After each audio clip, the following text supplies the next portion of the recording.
శ్రీ మల్లికార్జున అన్నం joint collector తూర్పుగోదావరి జిల్లా వారి విజ్ఞప్తి.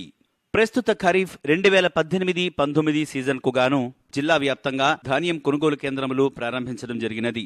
ఈ కొనుగోలు కేంద్రాలలో అమ్మిన ధాన్యానికి 75 కేజీల బస్తా ఒక్కింటికి గ్రేడ్ A1 రకం అనగా MTU 1061, MTU 1075, MTU 1010 మొదలైన సన్న రకాలకు $1327.50, అలాగే ముతక రకాలైన MTU 7029 అనగా స్వర్ణ, MTU 1001, MTU 3626 అనగా బొండాలు మొదలైన రకాలకు $1312.50 చొప్పున కొనుగోలు కేంద్రాలలో ధాన్యం అమ్మిన 3 దినాలలోపు రైతు యొక్క బ్యాంకు ఖాతాకు డబ్బు మొత్తం జమ చేయబడును.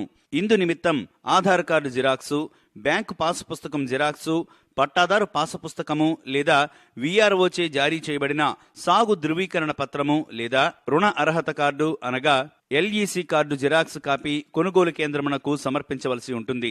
ధాన్యం సిద్ధం చేసిన తరువాత రైతులు ధాన్యం కొనుగోలు కేంద్రం ఫోన్ నెంబర్కు ఒకసారి ఫోన్ చేస్తే కొనుగోలు కేంద్ర సిబ్బంది రైతుల కల్లాల వద్దకే తేమ యంత్రం తీసుకువచ్చి తేమ శాతం తెలుపుతూ రైతుకు ఒక ధృవీకరణ పత్రం ఇవ్వడం జరుగుతుంది. అదేవిధంగా ధాన్యం నాణ్యత నిర్దిష్ట ప్రమాణాలకు సరిపోయినచో ప్రస్తుత ఖరీఫ్ సీజన్లో నూతనంగా ప్రవేశపెట్టిన ట్యాబ్లను వినియోగించి రైతు కల్లం వద్దనే ధాన్యం కొనుగోలు చేసి సంబంధిత రైసు మిల్లుకు రవాణా చేయించబడును.